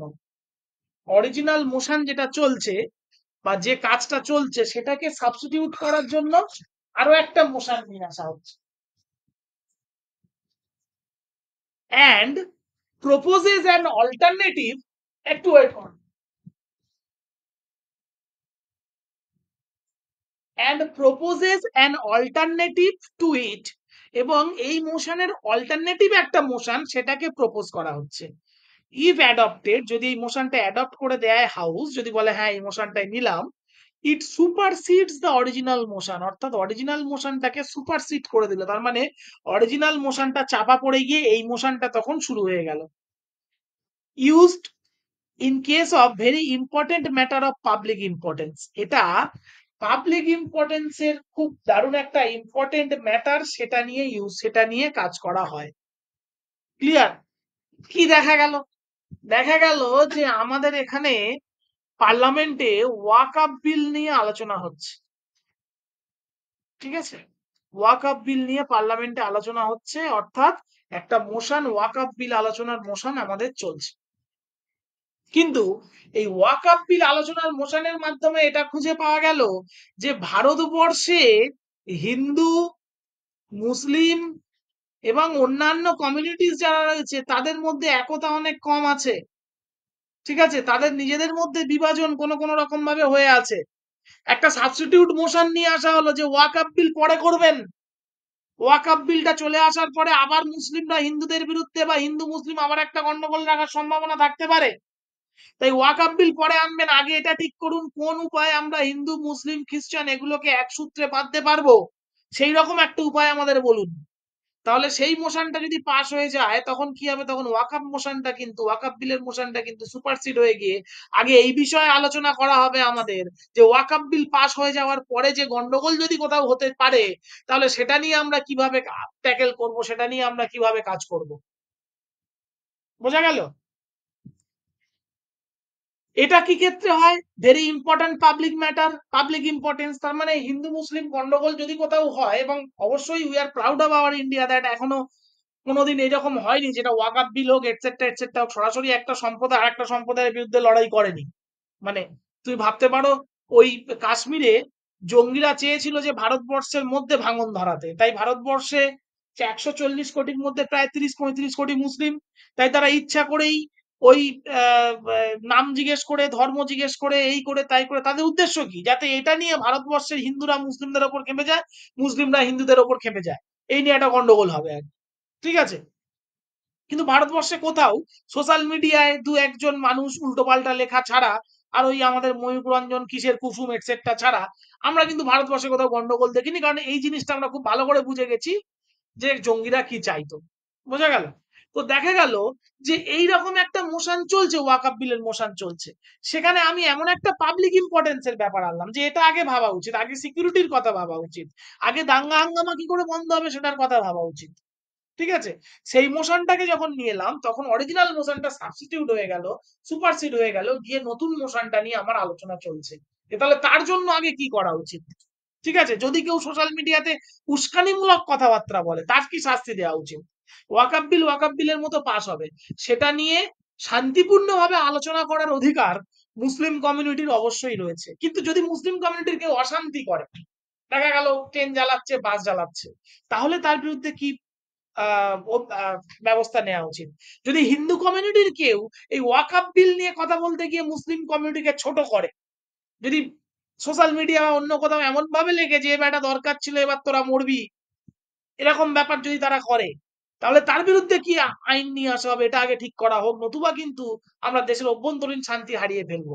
এই বলে দেখা গেল আরো একটা মোশন, সাবস্টিটিউট মোশন নিয়ে আসা হলো, ওয়াকআপ বিলের সাবস্টিটিউট মোশন, যে আগে অভ্যন্তরীণ শান্তির কথা ভাবো তারপরে আমরা এরকম বিল আনবো। বোঝা গেল? তো সেক্ষেত্রে কি করা হবে, সেক্ষেত্রে কিন্তু এই মোশনটা অরিজিনাল মোশনটাকে সাবস্টিটিউট করে দেয়। তাহলে অরিজিনাল মোশন কি ছিল, ওয়াকআপ বিল, সেটাকে সাবস্টিটিউট করে নতুন একটা পাবলিক ইম্পর্টেন্স বা ইম্পর্টেন্ট ম্যাটারের একটা যে মোশন সেটাকে আমরা অ্যাডপ্ট করলাম। তার মানে এমন নয় যে ওয়াকআপ বিল নিয়ে আর আলোচনা হবে না, তার মানে এটা যে সুপারসিড করে দিল মানে কি এই ব্যাপারটা নিয়ে আলোচনা হয়ে যাবে, এই ব্যাপারটা নিয়ে নিয়ম কানুন তৈরি হবে, তারপর আবার আমরা ওয়াকআপ বিলে ফিরবো। বোঝাতে পারলাম সাবস্টিটিউট মোশন কিভাবে কাজ করে? Yes, sir. স্যার। বাকিরা হ্যাঁ স্যার। ঠিক এইভাবেই সাবস্টিটিউট মোশন কাজ করে। সেটা আমি একটা উদাহরণ দিলাম রিসেন্ট টাইমের, আর অন্যরকম উদাহরণ হতেই পারে, ঠিক আছে, বোঝা গেল। আরো অন্যরকম উদাহরণ হতেই পারে, দেখা গেল কোনো একটা জায়গায় ঠিক করা হচ্ছে যে সারা ভারতবর্ষে বাড়ি বাড়ি ফ্রিতে ফ্রিতে বা কম দামে ওই সরাসরি গ্যাস পাইপের মাধ্যমে, ওই গ্যাস শেষ হয়ে যাবে সিলিন্ডার আসবে সব না করে গ্যাস পাইপের মাধ্যমে সরাসরি বাড়ি বাড়িতে গ্যাস দেওয়া হবে, এবং মিটার থাকবে যে যতটা গ্যাস পোড়াচ্ছে মাসে সেই বিলটা দেবে। বোঝা গেল? তো দেখা গেল এই মোশনটা চলছে, এই মোশনটা চলছে, তারপরে আরো একটা পাবলিক ইম্পর্টেন্স বা ইম্পর্টেন্ট ম্যাটারের মোশন হলো সিকিউরিটি মোশন, যে এইরকম ভাবে বাড়ি বাড়ি গ্যাস পাইপ দিলে দুর্ঘটনা অনেক বাড়তে পারে, তাই তো বেড়ে যাবে তো। আমার বাড়িতে একটা গ্যাসের পাইপ অন করা আছে যেটা রাস্তার তলা দিয়ে সোজা গ্যাস আসছে, দেখা গেল 10 কিলোমিটার দূরে থেকে আমার বাড়িতে, তাহলে এটা দুর্ঘটনার চান্স তো অনেক বেশি, তাই না? তাহলে এই দুর্ঘটনাগুলো কি করে এড়ানো যাবে, এই ব্যাপারগুলোকে কি করে আমরা ওভারকাম করবো যদি কখনো দুর্ঘটনা হয়, এই সিকিউরিটি বা সেফটির কথাটা আগে ভাবার জন্য দেখা গেল আরো একটা মোশন নিয়ে আসলো, যে আগে সেফটির কথা ভাবা হোক, তারপর সেফটিটা যদি আমরা এনশিওর করতে পারি তারপর কিন্তু বাড়ি বাড়ি এইভাবে গ্যাস দেওয়ার কথা ভাববো। তাহলে সেটাকে কি বলবো আমরা, সাবস্টিটিউট মোশন। অরিজিনাল মোশনটাকে সাবস্টিটিউট করে দিয়ে, সুপারসিড করে দিয়ে এই সাবস্টিটিউট মোশন নিয়ে আলোচনা শুরু হলো। ক্লিয়ার? তাহলে এটা বোঝাতে পেরেছি আশা করছি। Next important motion, subsidiary motion. কি বলছে, it is a motion that by itself has no meaning. এটা একটা মোশন কিন্তু এর নিজস্ব কোনো মিনিং নেই, and can not state the decision of the house, এটা এইচটা বাদ গেছে, of the house without reference of original motion. Subsidiary motion মানে একটা মোশন, যে মোশনটা অরিজিনাল মোশনের সাথে অ্যাটাচ করে আর একটা মোশন দেওয়া হয়, অর্থাৎ যে মোশনটা কিন্তু অরিজিনাল মোশন ছাড়া অন্য কোনো তার নিজস্ব কোনো মানে নেই। অরিজিনাল একটা মোশন, সেটা ছাড়া, যেমন গ্যাস নিয়ে যদি বলি, দেখা গেল বাড়ি বাড়ি গ্যাস দেওয়া হবে, এটা ঠিক করা হয়েছে, এটা অরিজিনাল মোশনে আমাদের এই মোশনটা চলছে যে বাড়ি, সারা ভারতবর্ষে বাড়ি বাড়ি কিভাবে গ্যাস দেবে, ঠিক আছে।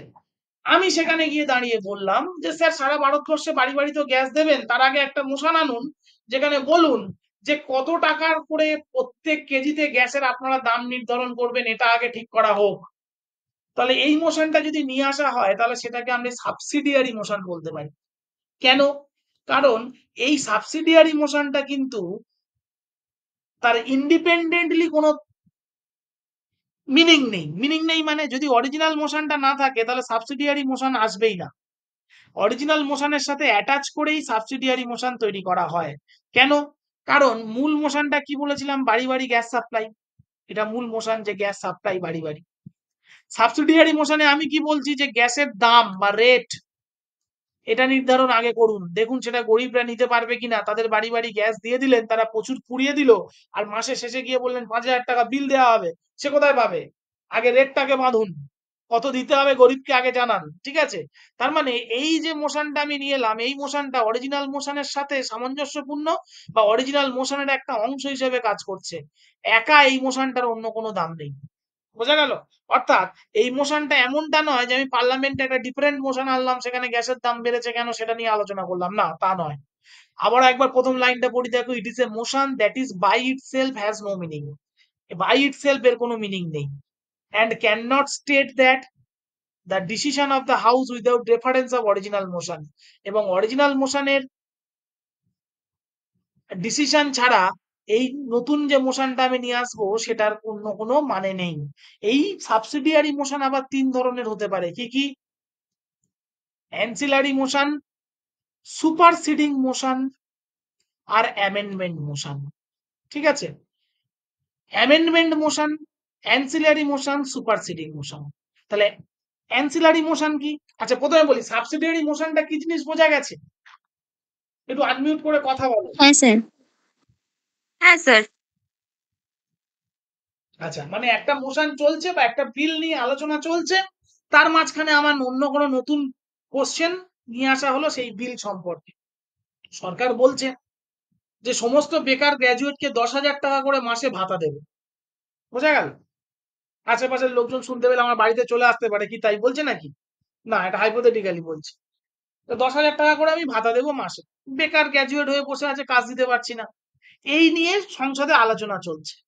তার সাথে আমি একটা সাবসিডিয়ারি মোশন অ্যাড করলাম, বললাম যে 10,000 টাকা করে ভাতা তো দেবো, কিন্তু কতদিন দেবো এটা আগে ঠিক করুন, এবং সরকারকে বলতে হবে যে এতদিনের মধ্যে যদি আমি তার চাকরি না দিতে পারি তাহলে কিন্তু সে 10,000 ভাতাটাকে আমার বাড়াতে হবে, কারণ 10,000 টাকা ভাতা দিলেই তো একটা মানুষের সারা জীবন সংসার চলে যাবে না, তাকে চাকরি তো দিতে হবে। তার 21 বছর বয়স থেকে 81 বছর বয়স পর্যন্ত 10,000 টাকা করে ভাতাই দিয়ে গেলাম, চাকরি বাকরি শেয়ার পেলাম, তো সংসার চলবে না তার, তাই তো। আবার কেউ একটা সুপারসিডিং মোশন, তাহলে অ্যানসিলারি মোশন কি? অ্যানসিলারি মোশন বলছে যে it is used as the regular way of proceeding, এটা রেগুলার ওয়ে অফ প্রসিডিং হিসেবে ইউজ করা হয়। তার মানে কোনো একটা বিল নিয়ে আসা হলো, সেটা সেই মোশন নিয়ে আলোচনা চলছে, বিল নিয়ে আলোচনা চলছে, তার সাথে আমার এক্সট্রা কিছু প্রশ্ন আছে, যেমন এই প্রশ্নটা আমি ছুড়ে দিলাম যে কতদিন দেবেন? 10,000 টাকা ভাতা দিলেই কি সমস্ত সমস্যার সমাধান হয়ে যাবে? তা তো নয়, বেকারত্বের সমাধান করতে হবে, সে পথেও তো আমাদের এগোতে হবে। পশ্চিমবঙ্গ সরকার বেশ কিছু ছেলেকে, মুষ্টিমেয় কিছু ছেলেকে, 1.5 2 লাখ বা 3 লাখ 5 লাখ ছেলেকে যুবশ্রী দিয়ে থাকে, মাসে 1,500 টাকা ভাতা। তো সেটার ফলে কি পশ্চিমবঙ্গে বেকারত্ব কমে যাচ্ছে? কমে যাচ্ছে না তো। তাহলে সেটাই দেখা গেল প্রশ্ন চলছে, হ্যাঁ আপনি 10,000 টাকা করে মাসে দেবেন বলছেন, ঠিক করছেন, কিন্তু তার ফলে কি আমার বেকারত্ব কমবে? কমবে না। তাহলে অ্যানসিলারি মোশন এনে আমি জিজ্ঞেস করছি তার মাঝখানে যে এর way of proceeding, it is used as the regular way of proceeding, যে আমি রেগুলার ওয়েতে কোশ্চেন করছি যে এর ফলে আমাদের ভারত সরকারের দেশের কি উন্নতি হবে? এর ফলে তারও ছেলেমেয়েরা লেখাপড়া করবে না, চাকরি পেতে চাইবে না, হাতে 10,000 টাকা মাস গেলে চলে আসছে, রোহিত বলবে স্যার যা আছে অনেক আছে, চলে যাচ্ছে, আইপিএল দেখছি, তাই তো। তাহলে এইগুলোকে বলছি অ্যান্সিলারি মোশন, যেটা একটা একটা বিল বা একটা মোশন যেখানে আলোচনা হচ্ছে তার সাথে রেগুলার ওয়েতে আরো অন্য কোনো প্রশ্ন যখন উঠে আসছে। ঠিক আছে? সুপারসিডিং মোশন, সুপারসিডিং মোশন কি বলছে? It is moved in the course of debate on another issue and seeks the supersede that issue.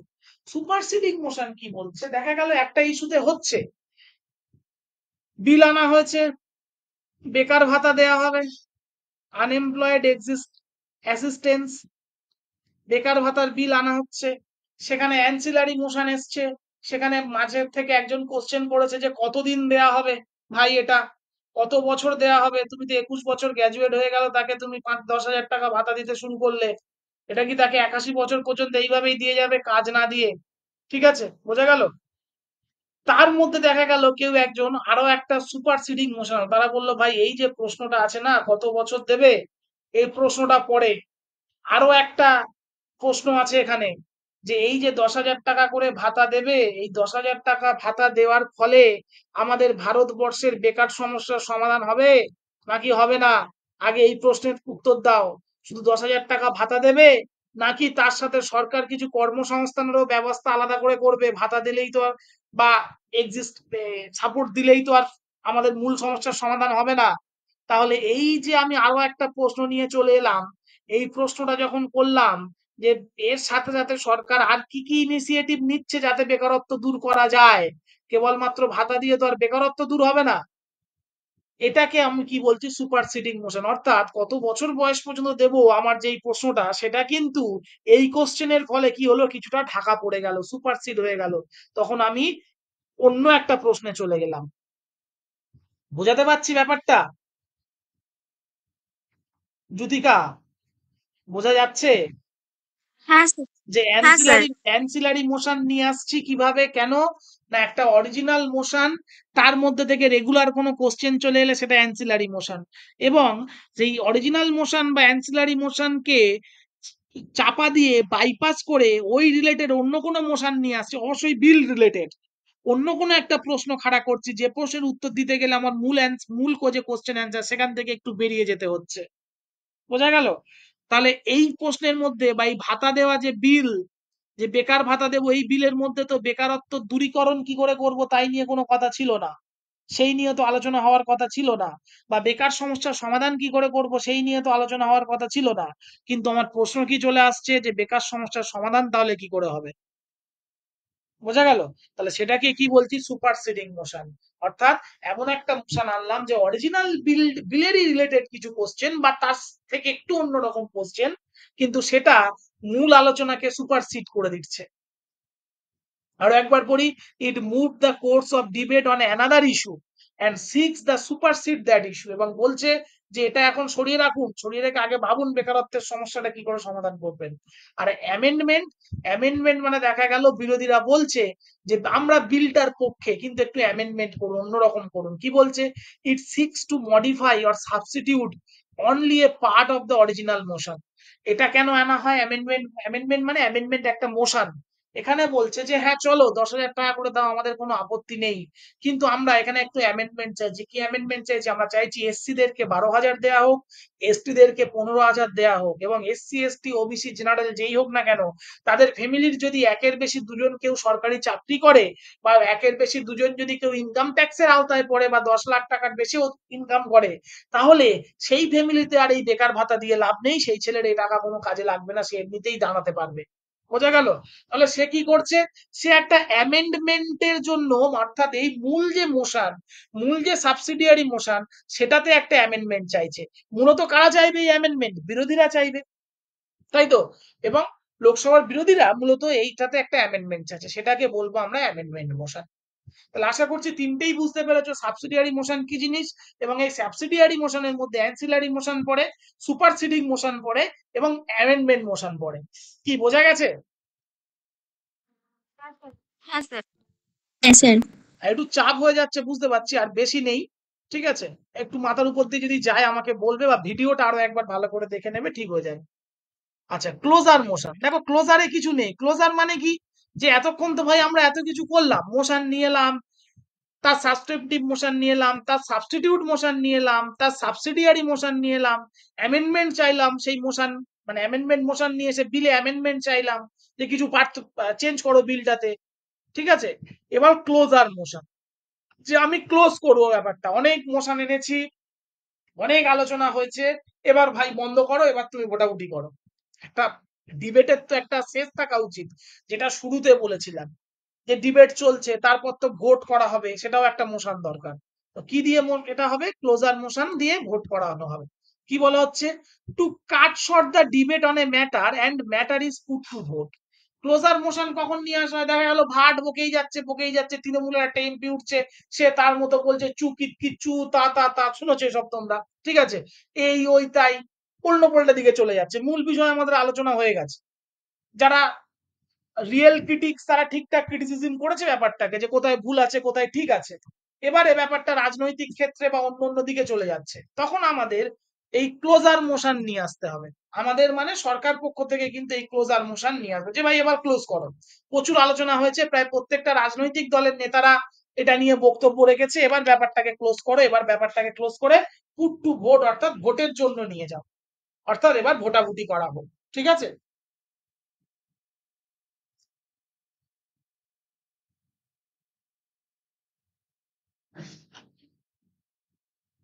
তাহলে ক্লোজার মোশন এই ব্যাপারটা বোঝা গেছে। ক্লোজার মোশন মানে কি কি বোঝা গেল?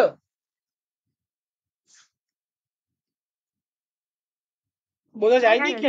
কিছু একটা বলো। আচ্ছা, তো এবারে আমরা ক্লোজার মোশনের কিছু ভাগ আছে খুব important. Simple closure, closure by compartments, kangaroo closure, আর গুলেটিন ক্লোজার, ঠিক আছে, বা গিলেটিন ক্লোজার। কি কি এটা?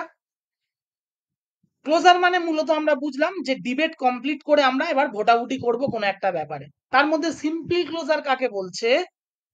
It is when a member moves that the matter having been sufficiently discussed and be now put to vote. Simple closure মানে simply যখন একজন মেম্বার এটা বলবে পার্লামেন্টে উঠে যে স্যার মানে স্পিকারকে, বা রাজ্যসভায় হলে চেয়ারম্যানকে, যে স্যার সাফিসিয়েন্টলি ব্যাপারটা নিয়ে আলোচনা হয়ে গেছে, আমার মনে হয় না নতুন করে আবার আলোচনা করার কোনো দরকার আছে, তাহলে চলুন এটাকে আমরা পুট টু ভোট বা ভোটে নিয়ে যাই, দেখা যাক যে কতজন চাইছে বিলটা, কতজন চাইছে। ক্লিয়ার? তাহলে এটাকে আমরা বলছি সিম্পল ক্লোজার। আচ্ছা, তারপরেরটা কি বলছে? Closure by compartments. Compartment closure মানে পার্ট পার্ট পার্ট পার্ট করে ক্লোজ করা হবে। কি বলছে? The debate covers a part as a whole and entire part is put to vote, ঠিক আছে। এই ডিবেটটা কি করছে? দেখা গেল এটা একটা বিল, স্ক্রিনে দেখো তোমরা, ব্যাপারটা অন্যরকম ভাবে একটু বোঝানোর চেষ্টা করছি, ছবি এঁকে। কেন ছবি এঁকে? যে এটা একটা বিল, এই বিলের অনেকগুলো সেকশন আছে, সেকশন মানে অনেকগুলো পার্ট আছে, যে এটাতে এই বলা হচ্ছে, এটাতে এই বলা হচ্ছে, এটাতে এই বলা হচ্ছে, আমার বাকি কোনো পার্টের সমস্যা নেই, ঠিক আছে। যেমন এটা ভাবলাম এটা ওয়াকআপ বিল, আমার অন্য কোনো পার্টের সমস্যা নেই। ওয়াকআপ বিলের সমস্যা বলতে কি বলছে? যে বলছে কিছু নন হিন্দু নন মুসলিম রাখতে হবে, তাহলে নন মুসলিমের পার্টটা আমরা সমর্থন করছি না বিরোধীরা, তাই তো, যে ওয়াকআপ বোর্ডে কেন নন মুসলিম থাকবে এটা আমরা সমর্থন করছি না। আর কি সমর্থন করছি না? যে ডিএম এর ওয়াকআপ বিলে, ওয়াকআপ প্রপার্টিতে ডিএম এর হস্তক্ষেপ, এই দুটো জিনিস আমরা সমর্থন করছি না। তাহলে এই দুটো নিয়ে সমস্যা। তাহলে আমরা কি করব? আমরা পুরো বিলটাকে ভোটে পাঠাবো, কিন্তু কম্পার্টমেন্ট ডিবেট হবে। The debate covers a part as a whole and entire part is put to vote. তার মানে পুরো বিলটা আমরা পড়েছি, পুরো বিলটাতে আমাদের অন্য কোনো সমস্যা নেই, আমাদের মানে বিরোধীদের, আমি বিরোধী তুমি বিরোধী এটাই ধরে নি। তো কোথায় সমস্যা আছে? যে নন মুসলিম ওয়াকআপ বিলের মধ্যে ওয়াকআপ বোর্ডে কেন থাকবে সেটা নিয়ে আমার সমস্যা, আর ডিএম ওয়াকআপ প্রপার্টিতে হস্তক্ষেপ করবে কেন সেটা নিয়ে আমার সমস্যা। তাহলে আমরা পুরো বিলটা নিয়ে আর ডিবেটে যাচ্ছি না, পুরো বিলের সমস্ত ক্ষেত্র ধরে ডিবেট করব না। কি ডিবেট করব? কেবলমাত্র একটা পার্ট, কভার্স এ পার্ট, একটা পার্ট আমরা ডিবেটের মধ্যে আনবো, এই পার্টগুলোকে আমরা ডিবেট করব। এই দুটো পার্ট নিয়ে ডিবেট হবে, এবং এই দুটো পার্টের ডিবেট যখন শেষ হয়ে যাবে তখন পুরো এন্টায়ার বিলটা একসাথে ভোটে পাস করানো হবে। বোঝাতে পারলাম কি পারলাম না? আনমিউট করে ভালো করে বলো স্পষ্ট কথায়। হ্যাঁ স্যার। হ্যাঁ স্যার। ঠিক আছে, তাহলে হ্যাঁ স্যার। এটাকেই আমরা বলছি ক্লোজার বাই কম্পার্টমেন্ট, অর্থাৎ বিলে যেটুকু জায়গায় সমস্যা আছে সেটুকু নিয়ে আমরা ডিবেট করব এবং সেই ডিবেটটা কমপ্লিট হয়ে যাওয়ার পরে আমরা ক্লোজার বাই কম্পার্টমেন্ট, অর্থাৎ এই সমস্যার ডিবেট গুলো আমাদের হয়ে গেছে, চলো এবার পুরো বিলটা নিয়ে ভোট করা। আচ্ছা, এরপর ক্যাঙ্গারু ক্লোজার। ক্যাঙ্গারু মানে কি? ক্যাঙ্গারু কি করে? ক্যাঙ্গারু হচ্ছে লাফিয়ে লাফিয়ে চলে। গ্যালোপিন, এই ট্রেন গ্যালোপিন প্রচুর আছে না? গ্যালোপিন ট্রেন মানে কি? গ্যালপ মানে কি? লাফিয়ে চলা। তার মানে কি? গ্যালোপিন মানে সব স্টেশনে দাঁড়ায় না, লাফিয়ে লাফিয়ে লাফিয়ে লাফিয়ে চলে, তাই তো? মানে গ্যালপ কেন বলা হয়? ওই ব্যাঙের যে চলনের ধরন সেটাকে গ্যালপ বলা হয়, সেই জন্য গ্যালোপিন, লাফিয়ে লাফিয়ে যায়। তো যাই হোক, তো ক্যাঙ্গারু ক্লোজার মানে এই, মানে আমি সমস্ত একটা বিলের সমস্ত পার্ট নিয়ে আমরা সেখানে কিন্তু আলোচনা করব না, কেবলমাত্র সেই বিলের ইম্পর্টেন্ট গুলো। দেখা গেল কি বলছে, under this type only important clauses are taken for debate and voting. এই পার্টে কি হচ্ছে, এই ক্যাঙ্গারু ক্লোজারে কি হচ্ছে, যে পুরো বিলটাকে আমরা আলোচনার মধ্যে আনছি না, ঠিক আছে? আমরা কিছু ইম্পর্টেন্ট টপিক আছে সেগুলো নিয়ে আমরা আলোচনা করবো। এই বিলের যতগুলো টপিক আছে দেখা গেল তার মধ্যে এই টপিকটা ইম্পর্টেন্ট, এই টপিকটা ইম্পর্টেন্ট, এই টপিকটা ইম্পর্টেন্ট, আর এই টপিকটা ইম্পর্টেন্ট। এই বিলে 5টা টপিক আছে, তার 6টা টপিক, তার মধ্যে 4টে টপিক আমাদের ইম্পর্টেন্ট মনে হয়েছে। এই 4টে ইম্পর্টেন্ট টপিক আমরা আলোচনা করব এবং এটাকে আমরা ভোট করাবো। বোঝা গেল? এবার এই টপিকটা যখন আলোচনা করছি, এই টপিকটা আলোচনা করার পরে দেখা গেল ভোট করানো হলো, চলো এই টপিকটা পাস, এটা থাকবে। এটা আলোচনা করার পরে একটা আলাদা করে ভোট করা হলো যে এইটা থাকবে।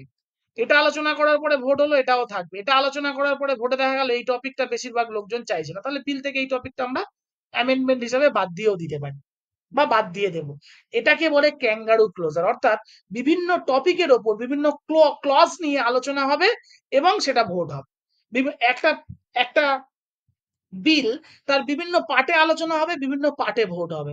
Under this type only important clauses are taken up for debate and voting, এবং যেগুলো ইম্পর্টেন্ট না সেগুলো নিয়ে ভোটও হবে না, সেগুলো অ্যাজ হোল পাস হয়ে গেছে বলে ধরে নেওয়া হবে। এবার বলো ক্যাঙ্গারু ক্লোজারটা বুঝতে পারলে কিনা? হ্যাঁ স্যার। আচ্ছা, এবারে আরো একটাকে বলা হয় গিলোটিন ক্লোজার। গিলোটিন ক্লোজার মানে কি? আনডিসকাসড ক্লজেস অফ বিল। একটা বিল দেখা গেল তার বেশ কিছু ক্লজ আছে যেগুলো আদেও ডিসকাসই হয়নি পার্লামেন্টে, ঠিক আছে? অলসো পুট টু ভোট, সেটাকেও কিন্তু ভোটের মধ্যে নিয়ে আসা হয় as the time allotted for the discussion is over. একটা ডিসকাশনের জন্য একটা টাইম থাকে আমাদের, যে একটা নিয়ে আসা হয়েছে, তার প্রচুর পার্ট আছে, প্রচুর পার্টের মধ্যে বেশ কিছু পার্ট আমরা আলোচনা করেছি এবং বেশ কিছু পার্ট আমরা আলোচনা করতে পারিনি সময়ের অভাবের জন্য।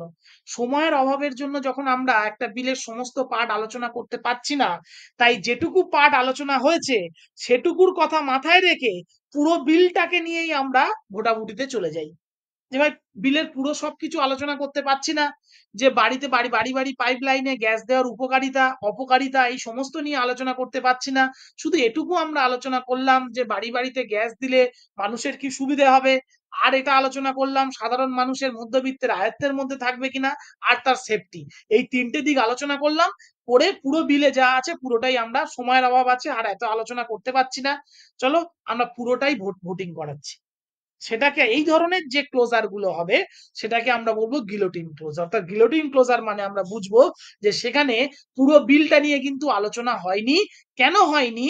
কম্পার্টমেন্ট আলোচনা হয়েছে বা ক্যাঙ্গারু ক্লোজার করা হয়েছে তা নয়, আলোচনা করা হয়নি তার কারণ সময়ের অভাব ছিল। বোঝাতে পারলাম গিলোটিন ক্লোজার? হ্যাঁ স্যার। আচ্ছা, এবার প্রিভিলেজ। স্যার নামগুলো খুব কঠিন বাট মানেগুলো নামগুলো সোজাই। খুব কঠিন, নামগুলো খুব কঠিন, ব্যাপারগুলো খুব হ্যাঁ। সহজ। এবার এতটাই সহজ এবং কঠিন মিলিয়ে, তাই এটা যদি একটা রেগুলার বেসিস পড়ে, তোমরা যদি রিভিশন না দাও বা যদি ভিডিওটা না দেখো বা বাড়িতে না পড়ো, মাথা থেকে একবার বেরিয়ে গেলে আর পড়ে কিছু বুঝতে পারবে না। ভুল বললাম কি? হ্যাঁ স্যার ঠিকই মাথা থেকে বলেছেন। যদি একবার বেরিয়ে গেছে যে তোমার রিভিশন দেওয়া হয়নি, 2 বছর পরে বা 6 মাস পরে খাতা নিয়ে খুলে দিলে যাত্রী কি ছিল মনে নেই, আর তখন হয় স্যারের কাছে যেতে হবে, নতুবা তোমাকে আবার ভিডিও খুলে বসতে হবে। আচ্ছা, প্রিভিলেজ মোশন। প্রিভিলেজ মোশন মানে প্রত্যেকটা পার্লামেন্টের এমপি তারা কি করতে পারে আর কি করতে পারে না, এই সংক্রান্ত একটা গাইডলাইন থাকে।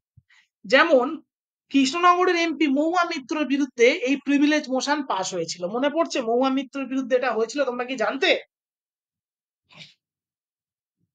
আচ্ছা, যার জন্য মহুয়া মিত্রকে তার এমপি পদ খোয়াতে হয়েছিল 2024 সালে, যদিও ভোট ছিল ওই বছরই, কিন্তু তার আগে 2023 সালের শেষের দিকে মহুয়া মিত্র কিন্তু তার এমপি পদ হারিয়ে ফেলেছিল। If an MP commits a breach of privilege of the house, হাউসের কিছু নিয়ম আছে, সেই নিয়মগুলো যদি কোনো একটা এমপি ব্রিচ করে, মানে যে নিয়মগুলো যদি সে কোনো একটা এমপি না মানে, তাহলে তার বিরুদ্ধে প্রিভিলেজ মোশন নিয়ে আসা হয়, এবং এই মোশনটা নিয়ে এসে তার বিরুদ্ধে হাউস থেকে পাস হয়ে যায়, তাহলে সেই এমপির এমপি পদ কিন্তু খারিজ হয়ে যাবে। ঠিক আছে? মহুয়া মিত্রের বিরুদ্ধে এরকম এমপি হিসাবে ঘুষ নেওয়া, টাকা পয়সা নেওয়া, এরকম কিছু অভিযোগ ছিল। ঠিক আছে? এবং এমপি হিসাবে সে আনডিউ কিছু ফেসিলিটিস নিয়েছিল, এরকম অভিযোগ ছিল, এবং সেগুলো প্রিভিলেজ মোশনের মাধ্যমে লোকসভাতে আসে, সরি হ্যাঁ লোকসভাতে আসে, লোকসভাতে আসার পরে তাকে সেই লোকসভা থেকে সেই মোশন পাস হয়ে যায়, এবং মহুয়া মিত্রকে কিন্তু স্পিকার তার পদ থেকে সরিয়ে দেয়। তারপরে আবার মহুয়া মিত্র ভোটে দাঁড়িয়েছে, আবার জিতেছে নতুন করে। আচ্ছা, এরপর calling attention motion. Calling attention motion সাধারণ ব্যাপার, একটা member call the attention of minister without any prior notice. ঠিক আছে? একটা মেম্বার সে ঠিক করলো যে আজকে আমি পার্লামেন্টে যাব, আজকে পার্লামেন্টে গিয়ে আমি ওই মিনিস্টারটাকে ধরবো, কেন এইরকম বাজে বাজে কাজ করছে, বা কেন এইরকম বিদ্বেষমূলক কথাবার্তা বলছে, বা তার কোনো একটা কাজের জন্য কোনো একটা মেম্বার বা ভারতবর্ষের কোনো একটা সমস্যা হচ্ছে বলে তার মনে হচ্ছে, তাহলে সাথে সাথেই সে পার্লামেন্টে কলিং অ্যাটেনশন মোশন নিয়ে আসবে, যে শুনুন একটা কথা বলি, এই যে মেম্বারটা আছে, এই মেম্বারটা আমাদের সঠিক কাজ করছে না, ইনি ভুল কাজ করছেন, ইনি যে কথাগুলো সংবাদ মাধ্যমে বলেছেন ঠিক না, এনারের জন্য ক্ষমা চাওয়া উচিত, এটসেট্রা এটসেট্রা। এই মোশনটা কিন্তু নিয়ে আসবে সেই ব্যক্তি তার সভাতে, লোকসভা হয় রাজ্যসভায়, তার জন্য আলাদা কোনো অ্যাডভান্স নোটিশ দিতে হবে না। এই মোশনটা বাকিরা যখন শুনবে যে আচ্ছা ঠিক বলছে তো, ঠিক তো, যে এরা ভাই এই ব্যক্তিটা এমপি হিসেবে এরকম একটা বাজে বাজে কথাবার্তা বলে দিল কোনো একটা কমিটির নামে, বা পুরুষ হয়ে মহিলার নামে কোনো নোংরা কথা, কোনো বাজে কথা ওপেন সোসাইটিতে এরকম বলেছে, তো সেটা নিয়ে কোনো একটা মেম্বার, একজন মেম্বার সে কলিং অ্যাটেনশন মোশন আনবে, এবং এই কলিং অ্যাটেনশন মোশনটা পাস হয়ে গেলে কি হবে, যে ব্যক্তিটা এই কথাটা বলেছে সেই ব্যক্তি বা সেই মিনিস্টার সে কিন্তু এখানে জবাবদিহি করতে বাধ্য থাকবে, এবং সে ঠিক করেছে না ভুল করেছে এটা পার্লামেন্ট হাউস থেকে ঠিক হবে, যদি সে ভুল করে থাকে তাহলে তার বিরুদ্ধে কিন্তু স্টেপও নেওয়া হতে পারে। বোঝা গেল? বাট মোশনটা হচ্ছে যে কোনো একজন এমপি মেম্বার, মানে এমপি, সে এটা নিয়ে আসবে কোনো একটা মিনিস্টারের বিরুদ্ধে without any prior notice, advance কোনো নোটিস না দিয়ে সরাসরি হাউসে দাঁড়িয়ে বলবে আমি একটা মোশন আনতে চাই, কলিং অ্যাটেনশন মোশন। শুনুন, একটা ঘটনা ঘটেছে, এই এমপি ওই জায়গাতে গিয়ে এই বাজে কাজ করেছে এবং এই ঘটনা ঘটিয়েছে, আমার মনে হয় এটা নিয়ে এখন আলোচনা করা উচিত বা ওনাকে কিছু শাস্তি দেওয়া উচিত। বোঝা গেল কলিং অ্যাটেনশন মোশন কি জিনিস?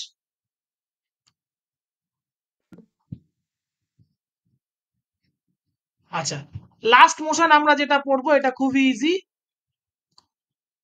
No day yet named motion, মানে এখনো এই মোশনটা ঠিক করা হয়নি। কি বলছে? Motion which has been admitted by the speaker but no day has been fixed for decision. দেখা গেল যে কলিং অ্যাটেনশন মোশনে আমি ভারতবর্ষের কোনো একটা মিনিস্টার, যে কোনো মিনিস্টার হতে পারে, যেমন বর্তমানে সুকান্ত বিজেপির রাজ্য সভাপতি, তিনি ভারতবর্ষের একটা মিনিস্ট্রি হোল্ড করেন, তাই তো?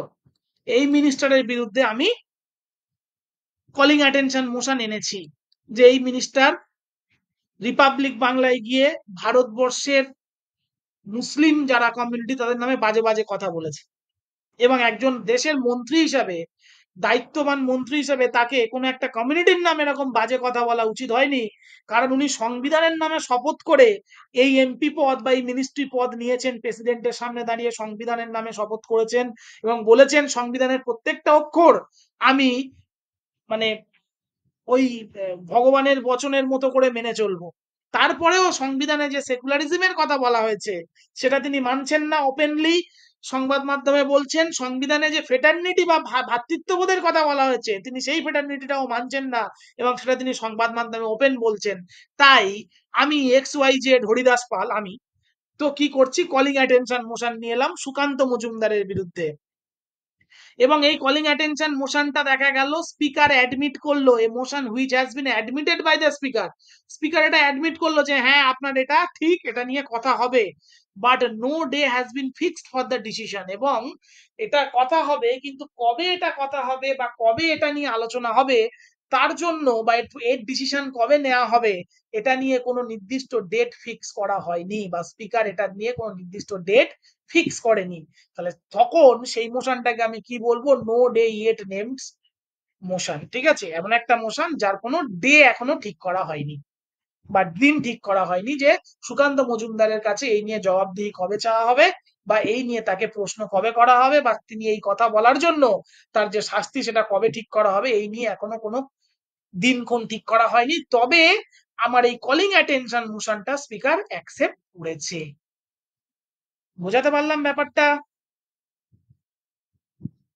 কি সুপ্রিয়া? হ্যাঁ স্যার। হ্যাঁ স্যার। প্রত্যেকে হ্যাঁ, ওকে চলো ঠিক আছে, তাহলে এই ছিল পার্লামেন্টারি মোশন। আমি বেশি সময় দেব না, আগামীকাল তোমাদেরকে পার্লামেন্টের ঠিক ওই 8টার দিকে পার্লামেন্টের কোশ্চেনটা তোমাদেরকে পাঠিয়ে দেবো, তোমরা অ্যান্সার করে পাঠাবে। এবং আরো একটা কথা বলি, আগামী সপ্তাহে কিন্তু তোমাদের এই এতদিন যেটা হয়েছে কেবলমাত্র গ্রুপ ডিসকাশন হয়েছে, কোশ্চেনের ব্যক্তিগত কে কটা ঠিক করলো ভুল করলো তার নাম্বার দেওয়া হয়নি। এই যে পার্লামেন্টের কোশ্চেন পাঠাবো এখান থেকে কিন্তু ব্যক্তিগত কে কটা ঠিক করছে কে কটা ভুল করছে এবং প্রত্যেক তিনটেতে একটা করে নেগেটিভ বা প্রত্যেক চারটেতে একটা করে নেগেটিভ, এটা করেও কিন্তু স্কোর করে দেবে। ঠিক আছে, সুতরাং পড়ো, পার্লামেন্ট তো আগেই পড়তে বলেছিলাম, এটা নতুন নতুন পড়লে ভালোই মনে থাকবে। আজকে আবার পড়ো, কাল রাত 8টা থেকে কিন্তু আমি এটা পাঠাবো। যারা যারা উপস্থিত আছো, জ্যোতিকা, রোহিত, সুপ্রিয়া, সুতপা, টুম্পা, যারা যারা আছো, জয় আজকে থাকতে পারবে না বলেছিল, তাদেরকে বলছি তোমরা কিন্তু কাল 8টায় যদি পাঠাই ম্যাক্স টু ম্যাক্স আমাকে 10টার মধ্যে পাঠাতেই হবে অ্যান্সার। ঠিক আছে, বোঝা গেল? আজকে এই পর্যন্তই থাকলো, চলো টাটা। হ্যাঁ হ্যাঁ বলো। স্যার, বলছি যে ওই আমাদের তো মোটামুটি সিলেবাস তো প্রায় শেষের দিকে, আর তো একটু বলছিলাম বাকি যে আছে। যদি বলো। হ্যাঁ, যদি আপনি ওই আগের যে পোর্শন গুলো হয়ে গিয়েছে সেগুলো যদি কোনো একটা দিন, মানে আমাদের তো মাসে তো 4টে করে দিন থাকে পড়ার, তো তার মধ্যে কোনো একটা দিন বা কোনো দুটো দিন যদি আপনি আগের গুলো যদি মক নেওয়া শুরু করেন তাহলে অ্যাটলিস্ট রিভিশনটা ঠিকঠাক হয়। হ্যাঁ অবশ্যই নেবো।